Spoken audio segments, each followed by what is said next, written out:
It's the Queen City Music Podcast, the podcast devoted to the local music scene in Charlotte, North Carolina. Here's your host, Matthew Ablin. Hello and welcome to episode 5 of the Queen City Music Podcast. This month I'm happy to have with me fellow musician and music educator Kevin Brawley. Kevin has been a staple of the Charlotte music scene since moving here over a decade ago. He's a guitar-playing singer-songwriter.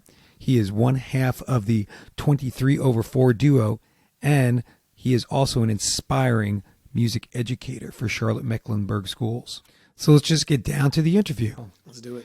All right, Kevin, thanks for coming on the podcast, man. I really appreciate you coming on today. It's great to be here. I really appreciate the invite. All right, so Kevin, fill us in. Are you a native of the Charlotte area? Not even close, actually. I hail from the great town of Akron, Ohio.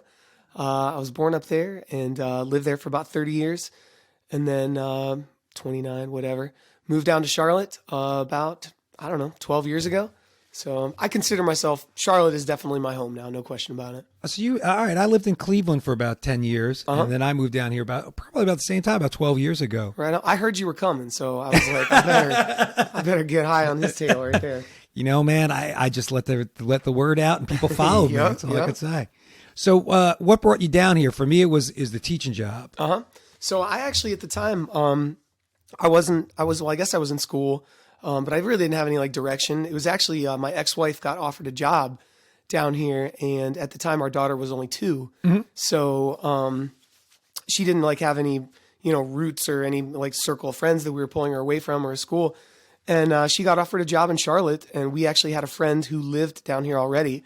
And we said, well, we're either going to live in Ohio forever or let's go try somewhere else. And so moved down here and, despite the fact that things didn't work out between the two of us, it was probably the best move that, could have happened. And life's been, pretty much wonderful ever since. I've been super happy in Charlotte. Yeah, a lot of people are moving here, man. It's from what I understand, it's going to be the Carolinas, Florida, Georgia. This whole area is going to be one of the most populated areas of the country in the next 20 years with a lot of people moving south. I mean, I'll tell you, if the outskirts of Charlotte are any indicator, then that's the truth, because it's just, you can't get anywhere anytime around 4 o'clock to 7 o'clock. And you know the drill. Dude. There's a lot of folks here. Well, when you moved here, it wasn't that expensive. I think when I moved here, there was a running joke, everybody was working for the banks. Mm-hmm. So if you came down and you were making $30,000 with the banks, they called you the $30,000 millionaires. Mm-hmm. Now, not so much. Not so much anymore, man. You ain't getting by like that. Yep. So, but anyway, so when you came down, what's your musical background? Did you come down with the intent of doing music while you were here, or how did you get involved with music? Well, so I was in a band up in Ohio before I left. I've been involved in music since probably birth. I mean, both my parents. My dad was a piano player and played the saxophone, and there was always music around the house from him, whether it was on the radio or whether it was him playing the piano. Mm. My mom was a flute player in high school, but there wasn't. I wouldn't attribute much of my musical taste to anything that came from her. Love you, Mom. But, so I started the piano when I was in 2nd grade and did that. And then 5th grade, I picked up the saxophone and played that all through school. And then I was 15, 16 or something. And my neighbor had a guitar. He had gotten a guitar from his older brother. And I used to go over to his house and I'd start playing it.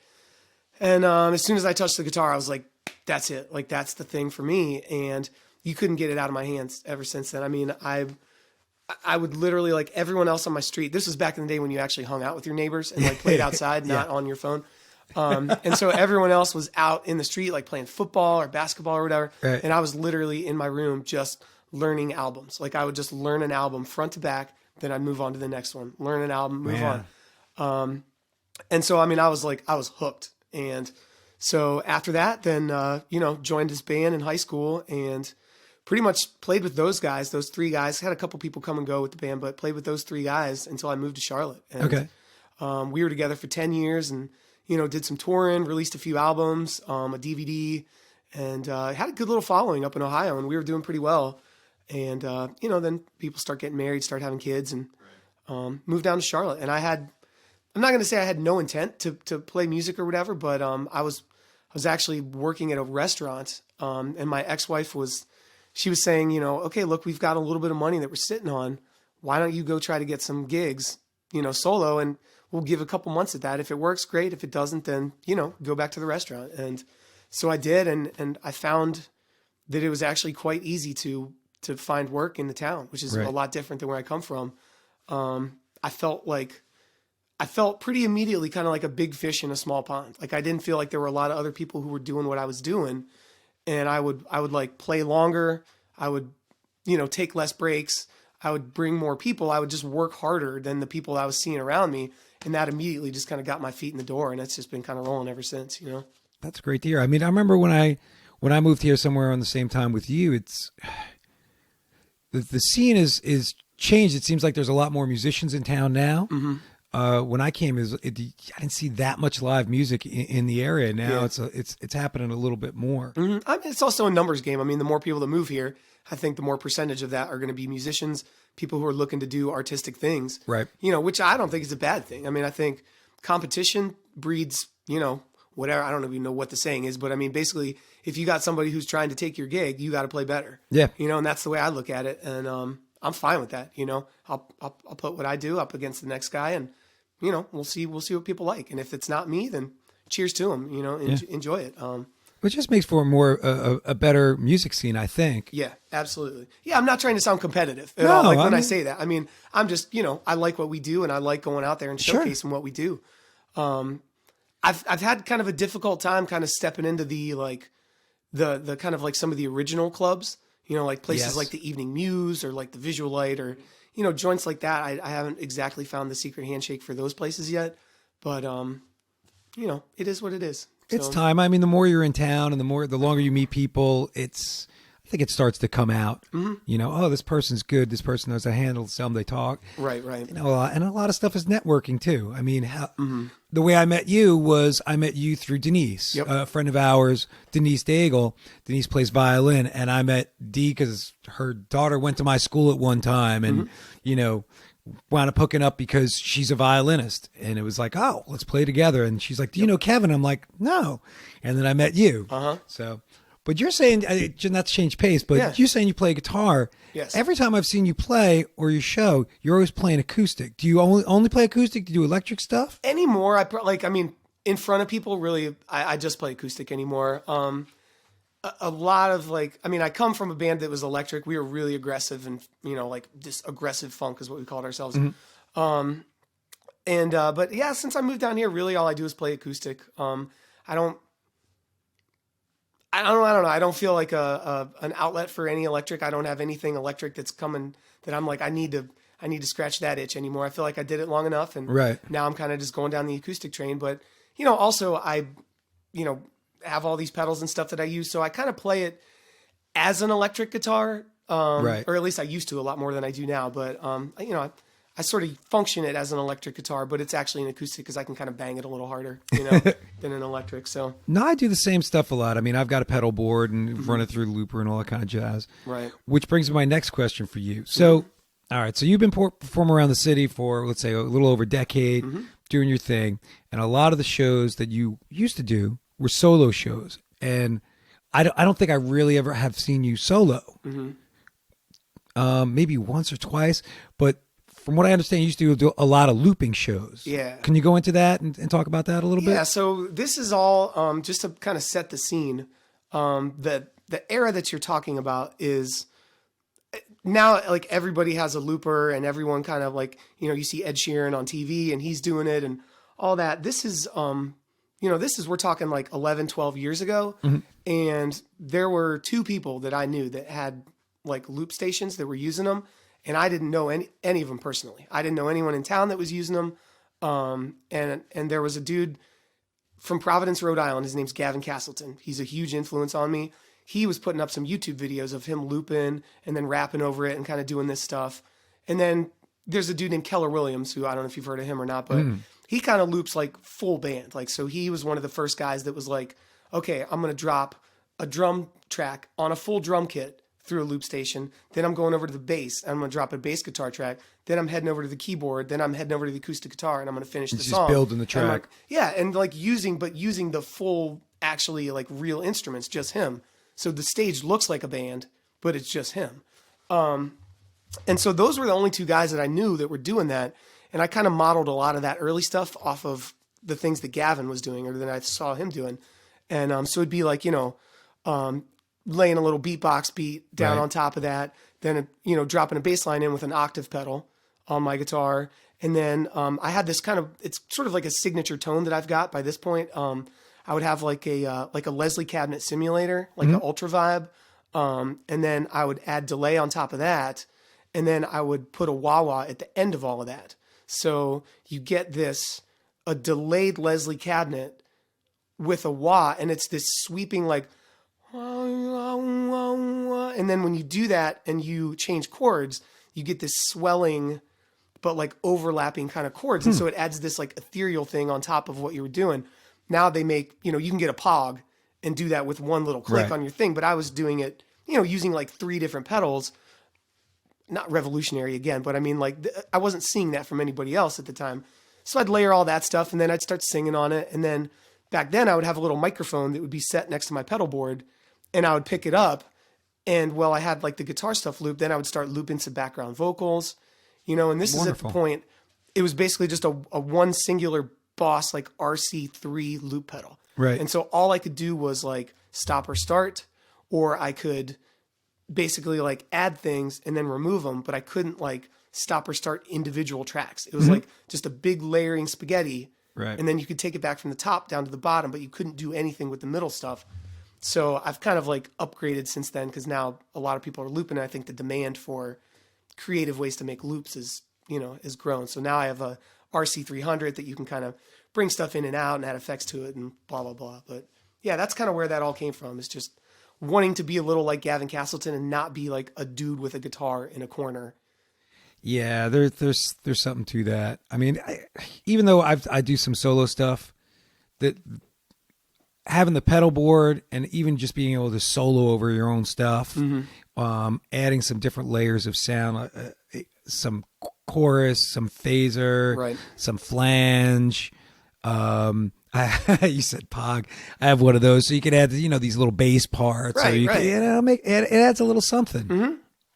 Yeah, absolutely. So speaking of your solo stuff, have you recorded any albums or anything solo? Yeah, I actually, so when I moved here, my daughter, when she was in preschool, I started recording my first solo album, which was called Waltzing on Eggshells. And so what I would do is I would take her, my ex-wife at the time, she would go off to work, and then I would take Jayla, who's now a sophomore in high school, piano major, which is telling you how far back this has been. Yeah, I remember her. So yeah, I know, right? Because you taught her. Yeah.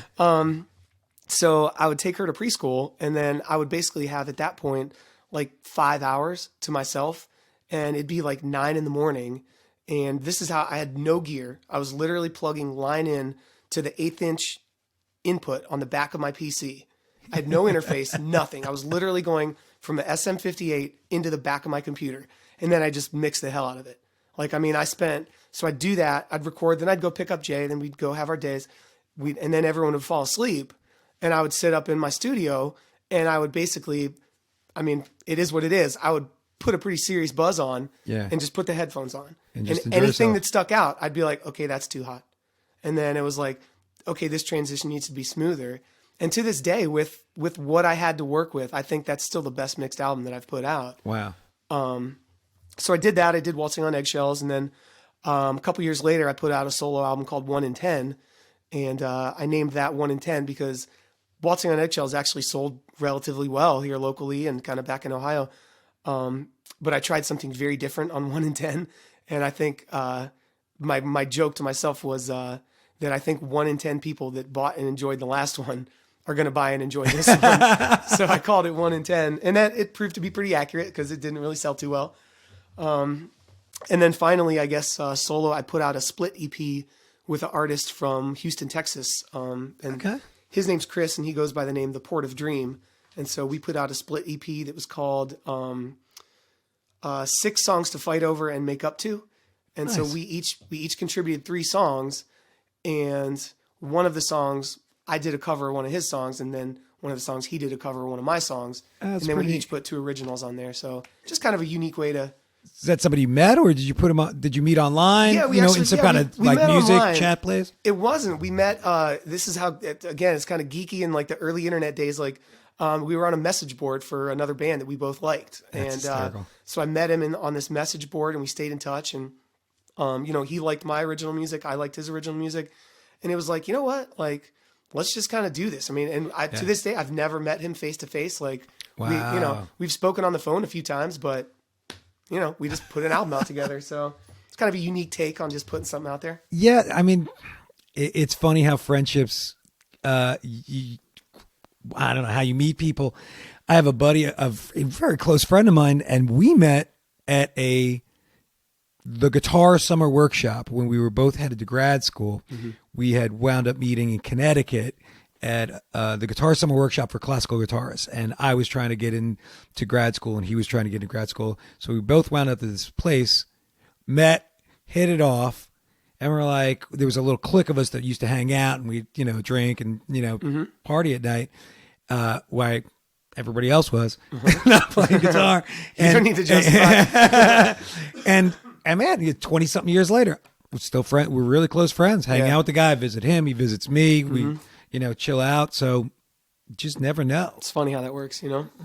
Yeah.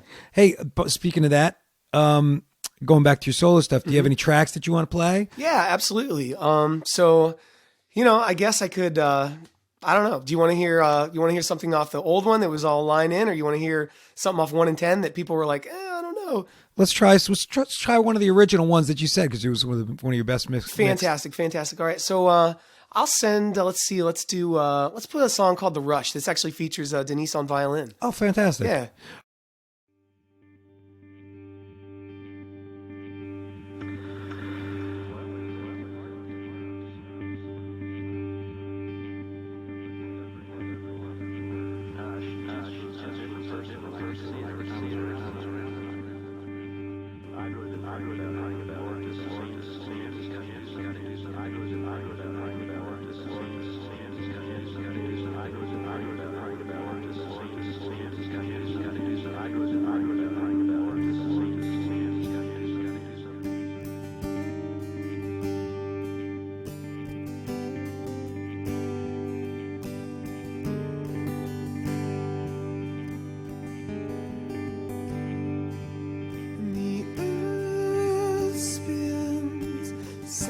Out to sea, lying on my back, it's just me, staring up into the stars.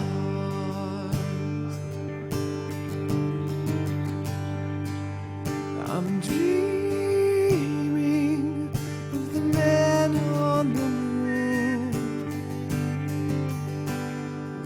It's too soon.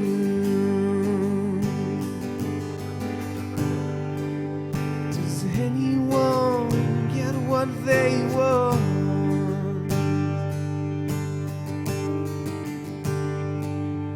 I'm falling down into sword with no more reason to fight.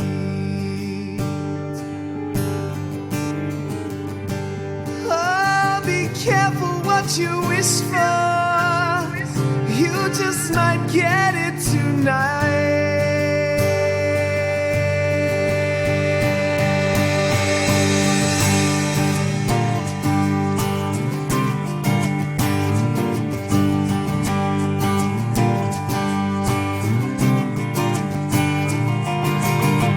Keep your distance, go anywhere else I've tried. All this screaming is wearing me down. Outside the sky is turning gray, so no more flying, no more flying, no more flying today. I think I'll keep my feet on the ground.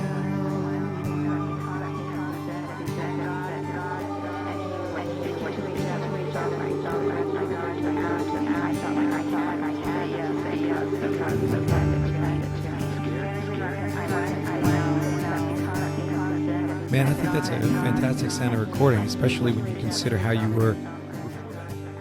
Yeah, so like I said, that was all line input, so you can hear like a lot of the plosives, like on the P's, when I'm singing into the mic. But I just think the fidelity and the mix and just kind of like the overall smoothness of kind of everything, I'm really proud of the way that all came out. Even though, if you were to put that up against the new Bruno Mars record, clearly, there's a difference. But, for what it was at the time, I was damn proud of it, and I stand by it today. Yeah, but you know what? It's DIY.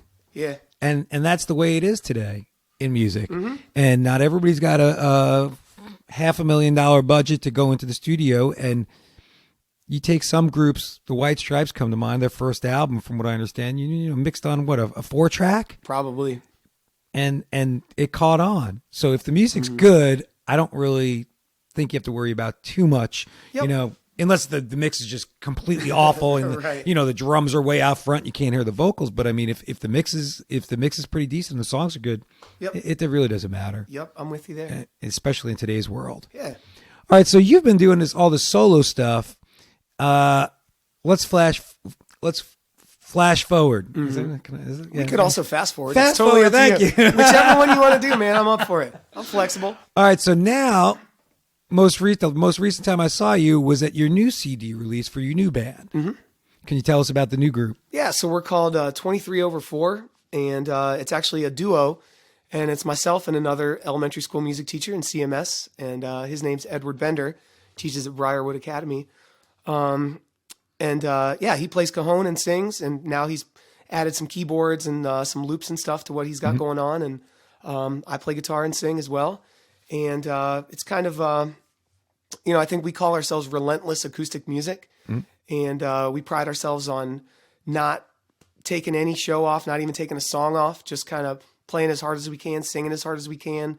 There's a lot of like aggressive percussive breaks, and he's a beast on the cajon. There's literally, and I'm not exaggerating on this whatsoever, there's not another soul on this planet that I've ever heard play a cajon like he plays. You won't find him. Like, look for him on YouTube. Search the baddest cajon player you've ever seen. Right. I'll put my guy next to him, and I'm taking my guy 7 times out of 7. Is he a percussionist by nature? Yeah, so he was a percussion major at UNC Charlotte, and we went to school together there. Oh, okay. And he graduated a year after me, and we were both music education majors. So he was percussion, I was voice, and he just has such a unique style of playing it. And as soon as I heard him do that, I was like, that's the guy that I need to play with, like right there. Because I am kind of an aggressive player myself and really rhythmic, and our styles really match really well. So yeah, it's been fun. So what's the difference for you from playing solo to going into a duo? I don't want to say you don't enjoy it, but I mean, there's obviously a difference, because I know when I'm playing with my buddy John in a Matt and John acoustic duo, or when I'm playing Denise in 10-string theory, there's definitely a difference between me going out and doing a solo gig and then playing with somebody else. What do you find some of the differences are for you? Yeah, I think, obviously having another human to interact with when you're making music, I find that to be much more enjoyable. Just inherently, music is kind of a communal thing. And I think the more people you have working together, if you're all on the same page, it's really fantastic. So having another human to bounce things off of is great. Being able to be flexible with kind of rhythms and changing things on the fly, I think, is something you don't get when you're playing solo, especially if you're doing a lot of loops. Once you set that loop, you're kind of married to it until you either cut it out or move it on to something else. But at the same time, it's still going to be a relatively like, I don't want to say flat, but it's going to be like your harmonic progression is pretty much going to stay the same once you set it. Sure. And with somebody else that's next to you, there's a lot more freedom to kind of take things differently. And it's nice to have someone else singing too. I like that too. Yeah, doing the harmonies and things like that. Yeah. Yeah, that is a lot of fun. For me, there's a much more filled out sound when you're playing with somebody else, which is obvious, of course, than playing solo. Sometimes I'm sorry, go ahead. No, I was going to say sometimes, the one thing I do like sometimes about playing solo is there's a little bit more freedom. Yeah. Because, if you have somebody next to you and you're trying to speed up a little bit, they might not know we're holding back. And especially when you're playing with a percussionist, it's another person to, I don't want to worry about is a different different thing. Yeah, but you just have things you have to negotiate together. Yeah. In a group situation. Then plus, if you're doing harmonies or things like that, all that matching, that's a little more difficult to do in there. Right. But having somebody else to play with, man, it is a lot of fun to bounce back and forth and have that interplay of musicians, because it is what music's about. Absolutely. I think just to touch on your earlier point, it's kind of weird for me because when you talk about, you get the sound filled out, you get somebody else in there.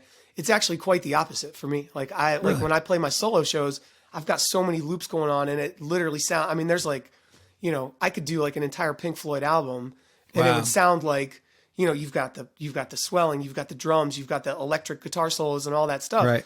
When I'm playing with Ed, most of the time, like 90% of the show is me just banging on my acoustic and him banging on the cajon. So it actually loses some of the textures that I get when I play solo. So it's almost like a backwards thing. So I enjoy them both for different reasons. You can kind of let go a little bit more when I'm playing with Ed. And then when I play solo, I get to kind of maybe play some songs I don't get to touch, right, with him. So, well, with me, it's when I'm doing solo stuff, I don't do as much looping as you do. I mean, basically it's just, if I'm doing a tune, I'll lay down the backing track, I'll do some soloing over it or something like that. So, but having John there playing percussion starts to fill out the sound a bit more. Totally. And then I always find myself, which is hysterical to me, is if I'm doing a tune solo that we do as a duo, I play, and if there's a stop, I'm used to a drum fill in there. And I've got to fill it out with a tap on the guitar top or something like that. It's always something. So when you guys are playing, are you with 23/04, you guys doing original stuff? You doing covers? You doing a mix? We're doing a mix of both. Now since we have a new album out, we're playing a lot of the songs off the new album, kind of trying to promote that. And we're doing we sort of adapted a lot of the solo songs that I'd written, and kind of turned those into duo songs. And he's got harmonies for them, and wrote a drum part, and kind of we've updated some of the breaks and whatever. Excuse me. So yeah, we do. It's a different breakdown at every show. Like if there's a lot of people that are there specifically to see us, right, we're going to play a lot more original music, and it's probably going to be, I don't want to say like 60-40 originals. I would say probably 50-50, and I'm fine with that, right. But if there's not, if it's like we're kind of playing a new crowd, we're going to do covers, and then we're going to drop some originals here and there because we still got the album, and I think the songs are still dope. So, well, how many? The album, is it a full length, or is it an EP, or what is it? It's funny you should say that. Oh, it's in the car. I brought one for you because I wanted to be like, hey, Matt, here's a gift from me to you, and thanks for having me on. Oh, it's in the car, so we'll just time out. We'll flash forward to that a little bit later. God, man. But so it's a 5-song EP, and it's a fully orchestrated, fully realized versions of these 5 songs. Okay. And then it comes with a free 5-song acoustic EP of those same songs. So you get to kind of hear the process of what we sound like and kind of how the song was written versus what it sounds like in our head when we're playing. Right. In the fully realized version of those songs, That's pretty neat. Do you want to, is there a specific song you want to listen to? Well, does it need to be like super clean, or can we kind of slip one in there? Whatever you want to play, man. That's fine. Well, so let's go with the title track. So the name of the album is Proof, and it's kind of an ambiguous thing. You can take it for what it is: proof of life, proof of death, proof of God, proof of the fact that we spent a whole year of our life in the studio and came out with this product, whatever you want to call it. But this is the title track. It's called Proof. It was actually just added to 106.5's Underexposed playlist. Neat. So they'll be hitting that on Sunday nights. So listen in, and here it is. It's Proof. All right, take a listen. It happens like clockwork. Girl, you take 45 minutes when you know I'm ready to leave. So I'm gonna let you know how much you irritate me. I'll give you a big sigh, baby, give 2, so you know that it's meant for you. Yeah, I think that's what I'm gonna do, yeah. Sometimes it feels like I'm possessed with grain alcohol. So from the top of the ladder you might see me fall. Rest assured when I land, first I'm gonna laugh, then I'm on the stand, try and crawl my ass right back to the bar. Drinking tequila with my girl on a Tuesday afternoon. Don't give a about the real world. Cars drive by in the blink of an eye. The day turns to night. I'm getting close to feeling alright. It is a curious thing, the overwhelming euphoria the pounding shots of alcohol can bring. Even stranger is the fact that after drinking all day, I get paid to stand up and play guitar and sing. It doesn't matter if I'm seeing you through one eye, or if my hands are still shaking from a long night. Give me shots of Firefly, I can Uber it home. I got no time for a DUI. Don't you pass your judgment over me. You only see what you want to see, but that's fine with me. My love runs deeper than skin deep, yeah. Don't you spit your poison tongue on me. You can't believe what you wanna believe. When it's over, that blood will run deeper than skin deep, yeah. Oh, that sounded good, Kev. I really like it. I'm going to have to give the rest of the album a listen to. Well, now that you've got one, you can do that. So I got a question for you because that's what I do here. I came out to see you guys at Corkscrew in Birkdale, so the CD release party. Yeah.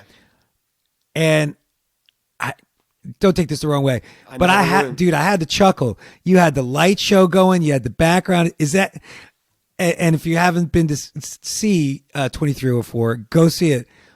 These guys play.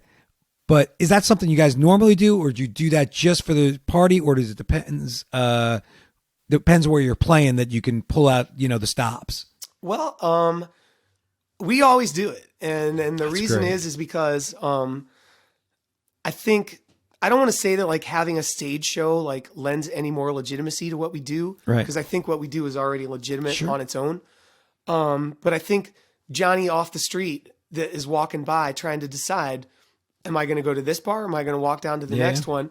When he looks in and he sees two people shredding, he might be like, all right, that's cool.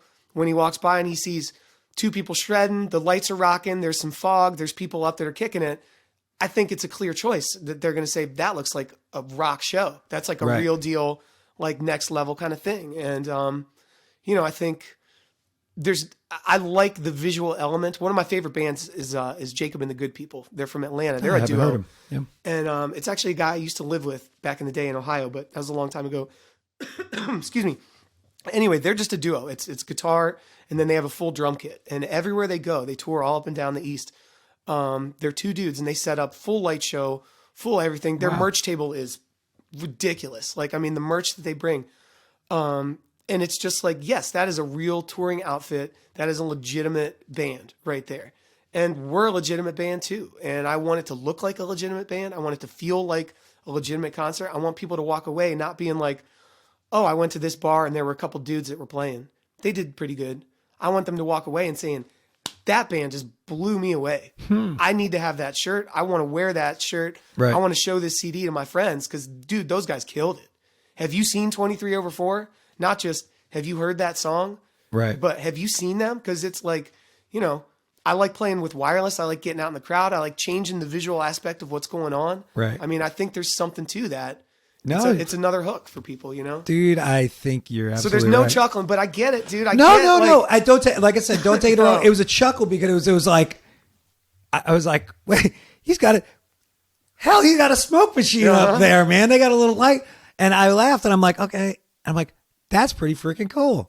Well, it's thank pretty you. cool. These guys are doing that, and that you're going all out. So because what you did say, I felt like I was at a show. Like Right. it wasn't just like, hey, this is our CD, buy our CD, and this is that. It's like, here, you're at a show.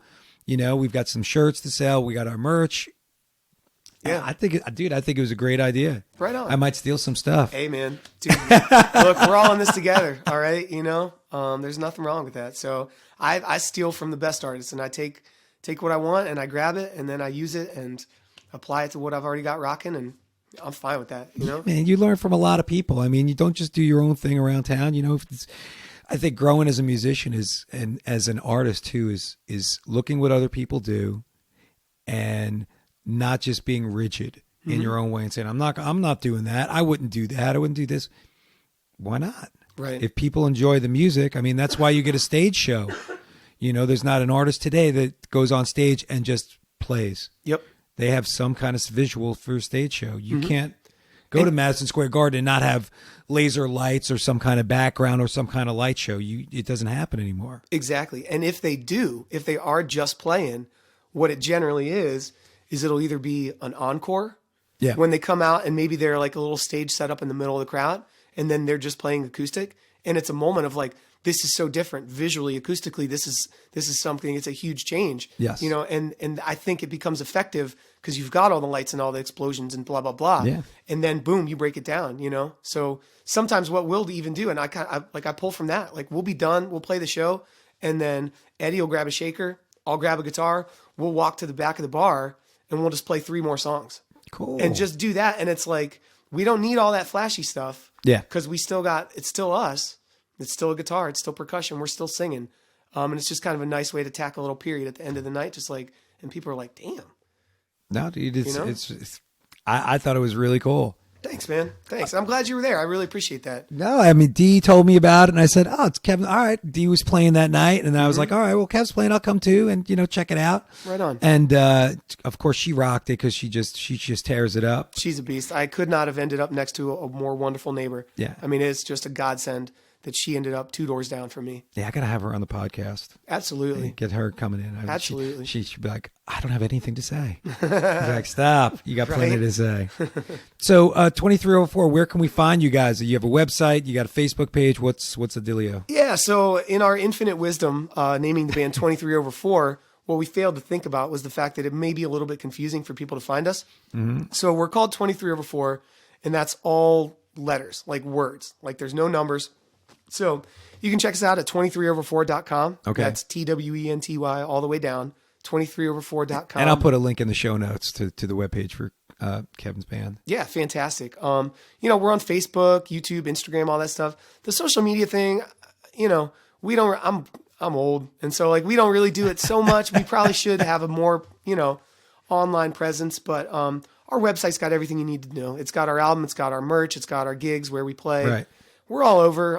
We stick mostly around Charlotte during the school year, and then we'll tour in the summer, and we'll come back and do it again. That's awesome.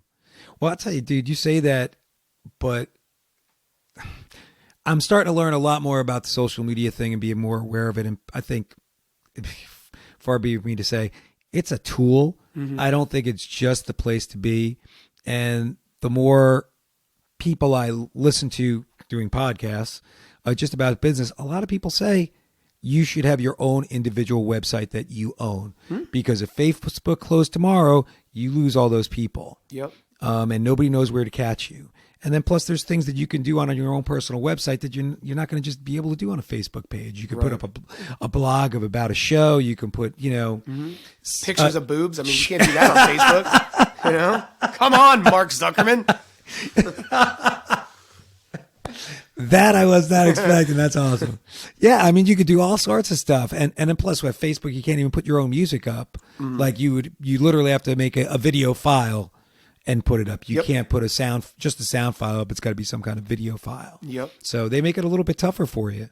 It is what it is. They also make it easy to connect, and I think it's an easy way to kind of have people sort of like, to feel like, okay, well, gosh, we've got this many 100 followers now, and now we're up to this many. So clearly we're making strides.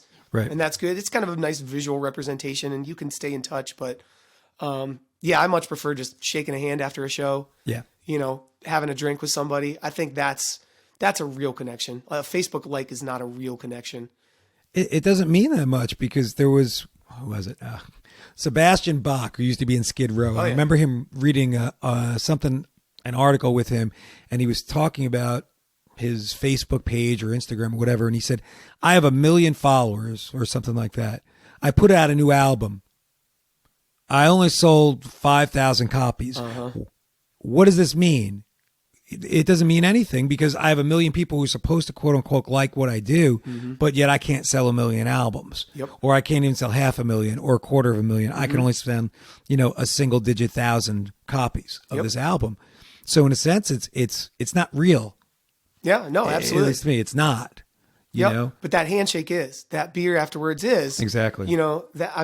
Taking the time, and here's what I found. Like doing it long enough, I found that people really respond well when you give them the time of day. If someone wants to ask a question, I will take all the time I need, Like I'm going to go over, I'm going to hug my fiance. I'm going to give her a kiss. I'm going to make sure she knows she's loved.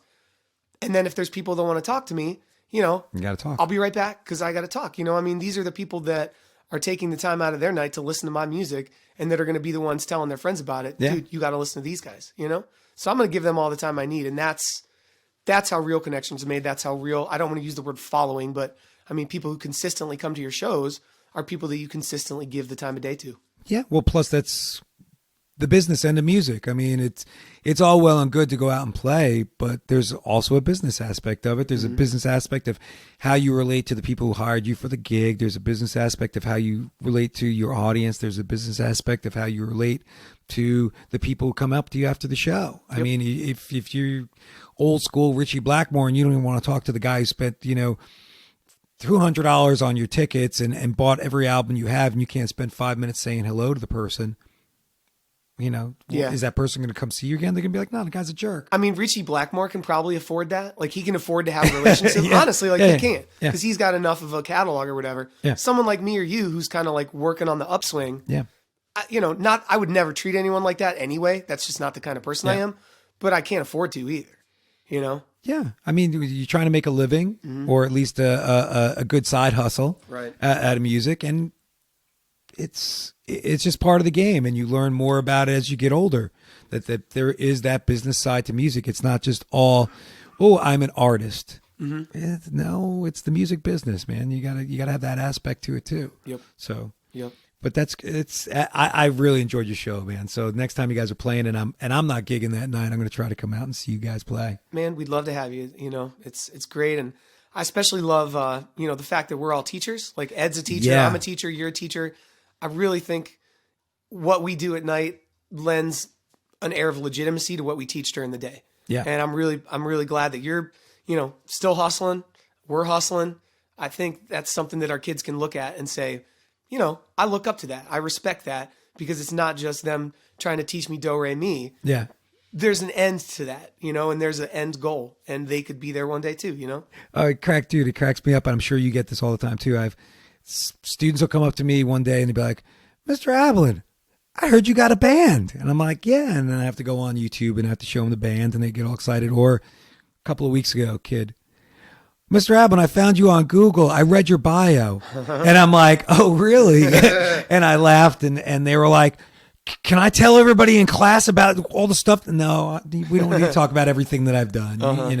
That's enough for me. As long as you guys, know that, I'm a musician. I'm not just coming in and just teaching you during the day. Yep. Because I'm not knocking anybody, but I think if you are a musician, it's in your DNA. And you got to get out and play. You got to write. You got to somehow perform. I don't. It keeps you sharp too. And it's not just for your own pleasure. I mean, like, it should be ideally, but it keeps you sharp. And if you're teaching these kids, absolutely, you got to stay on your game, man. And I don't. Again, it's not to knock anybody, but I don't understand how somebody goes to work as a teacher, especially music, and doesn't come home and want to do it. Like, all right, I'm done for the day. That's my music for the day. I come home and I watch TV. I get people are busy and they got families and stuff, but I mean, if I don't have a guitar in my hand for 3 days, I'm jonesing to play something, And I think just to be a full musician, you need to perform. You need to teach. You need to write your own stuff. There's a lot of aspects that make you a complete musician, as it were, rather than just being, I just teach, or I just perform, or I just write. I don't do anything else. I think all that helps to complete you and make you better. Yep.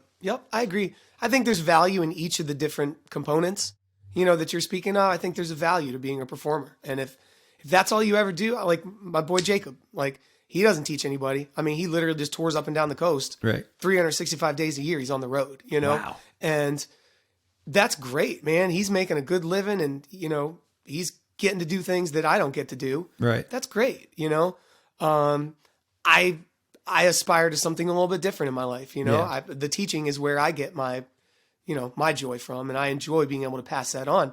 I think when you put the two together, I think it makes it even more special, Right.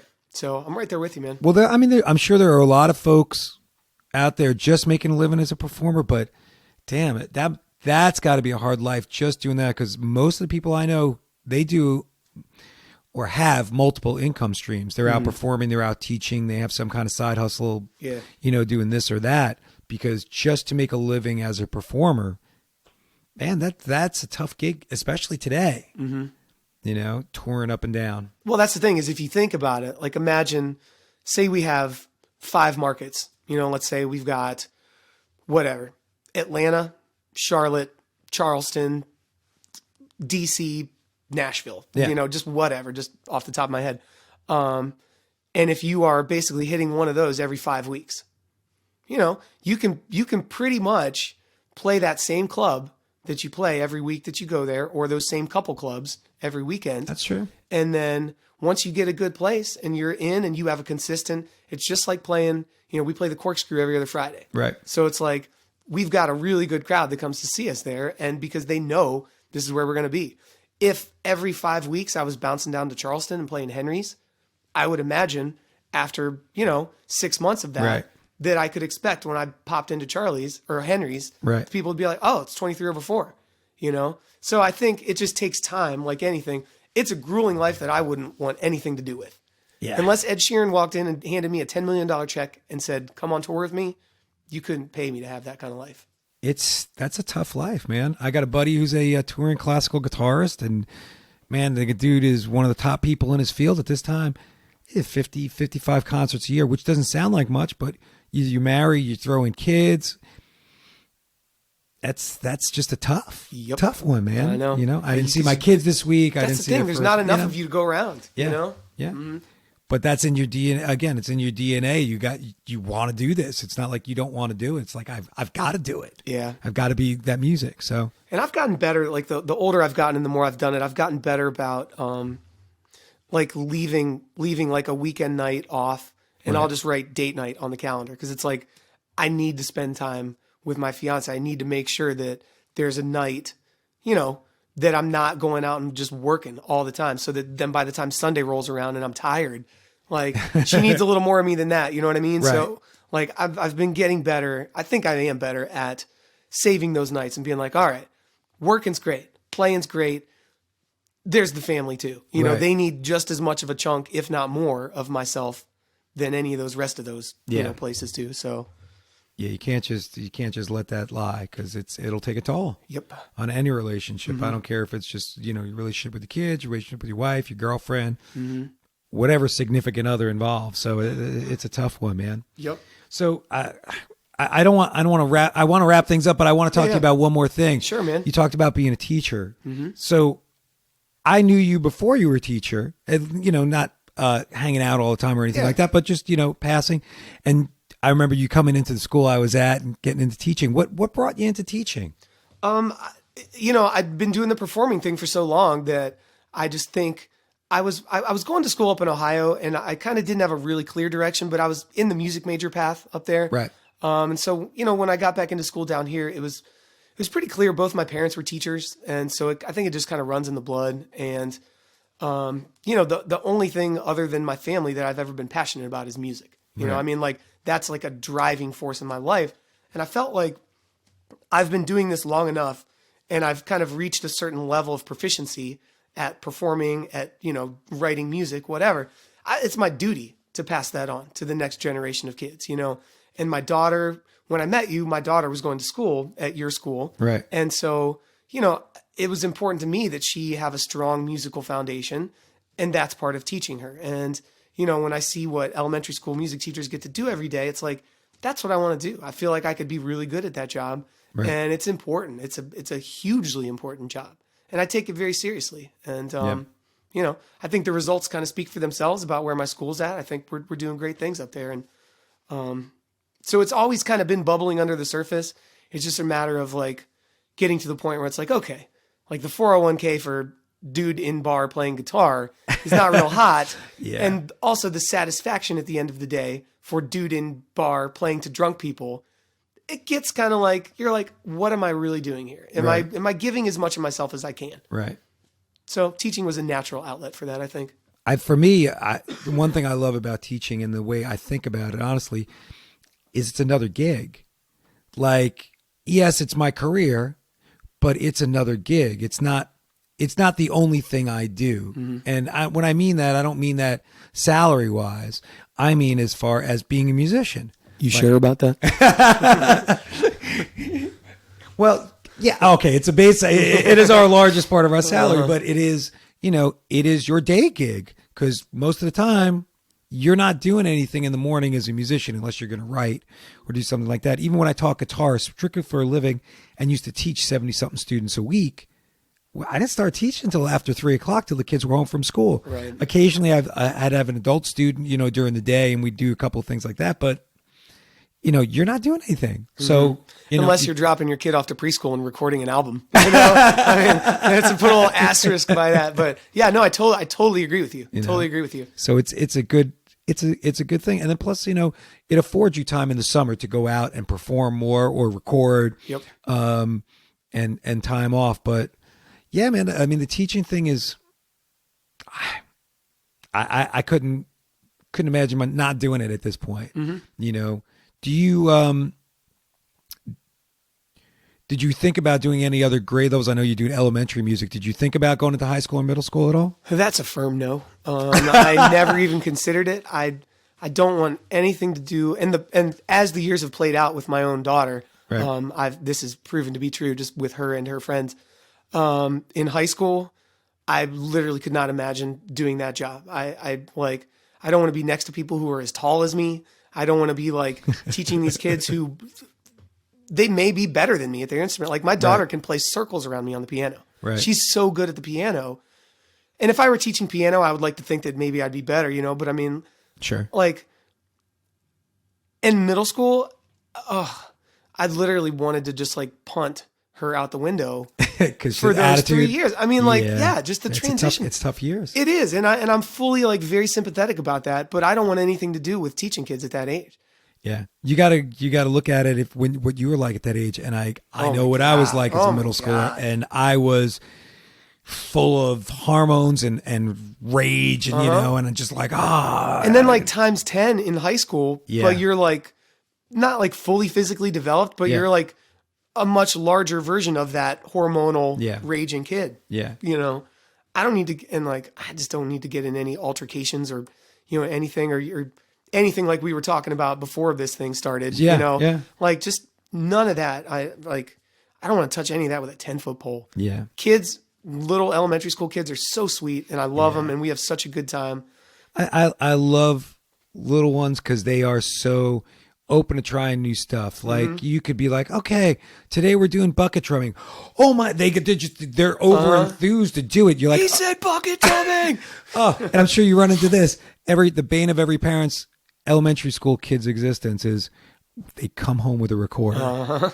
But to them, I do it in third grade. I don't know what year you start, but you start in third grade. The kids are so excited. The parents are like, oh my God. Right. But they are excited to get a recorder in their hand and play Hot Cross Buns. It's awesome. Because they're making their own music and it's super exciting. And another thing, I feel like what we do as elementary school teachers, I mean, we are literally the foundation for everything that comes later. Yeah. So any of these folks you hear on the radio, any of these people you see at the concert hall, these conductors, wherever, every single one of them started in our classroom playing Hot Cross Buns on the damn recorder. That's true. They all start there. And I like the idea of having something to do with the beginning of someone who could be the next Miles Davis. Yeah. I was at the start of whoever the next Pink is going to be. That's why I'm in it, man. Yeah. I had one kid for a few years when I was at that elementary school, and this kid, third, fourth, and fifth grade, I haven't seen him in quite some time, but this kid had such a stage presence. He was in all the musicals. Hey, the kid could sing. He could act. I was like, if this kid's not on Broadway, I'll be really surprised if this is not his career, when he gets older, because he was just that good at a young age. And I was like, wow. Mm-hmm. And that's great to see when the kids are really into doing these kind of things. Yep, so absolutely, man. Dude, I got to have you on a podcast again and just talk, teaching. And when I up my game and have, more inputs, maybe we'll bring Ed in. We could have 3 music teachers sitting around and boring people with a podcast and talking about teaching. I mean, look, there'd be at least 9 people who'd be into that. Like, I mean, I know 7 of them personally. Oh, wow. Right? Well, dude, I got to say, that's if one of the things that is my biggest pet peeve about teaching, though, music, or at least elementary music, is that most of us, you're an island to yourself. I was fortunate for all those years. I worked with Keith. Yeah. And even when I first got to Charlotte, I worked with some other music teachers in my school, but it's nice to have that other person to bounce ideas off of. What do you think about this? How can we do that? How can we do that?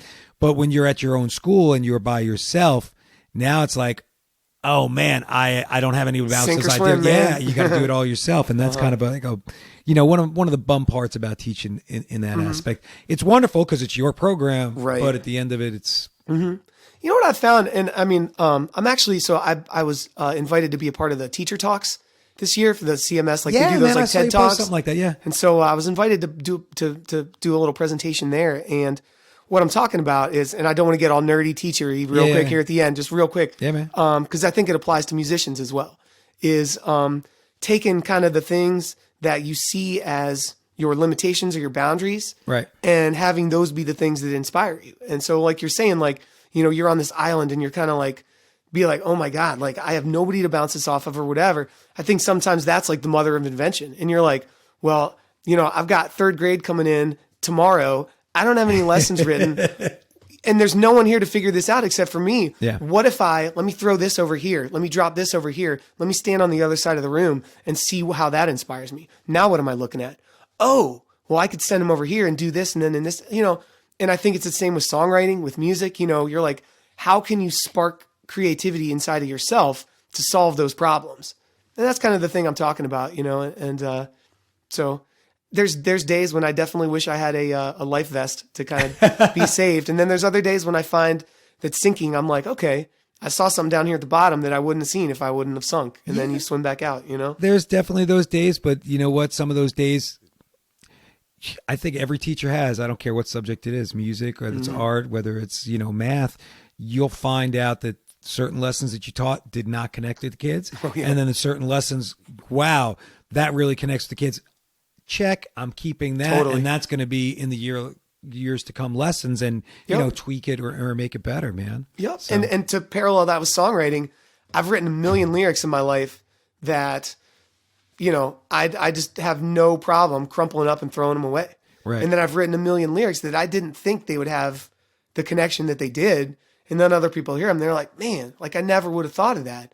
Right. I'm like, God, I'm glad I kept that one because I didn't think it was all that good, So you just never know, man. Yeah. Yeah. That's awesome, dude. Well, listen, Kev, I just want to wrap things up. Thank you for coming on the podcast, and hopefully we'll have this out before the end of the month, and you can check it out and listen to it. Absolutely, man. I really appreciate the invite. It was great talking to you. And if you are listening, we're going to have some stuff in the show notes, and you can link up to 23 Over 4 and find out more about Kevin and Ed and what they're doing around town and where they're playing. Excellent. Thanks, man. Have a great day. Matt, it's been good, man. Take care. Ciao.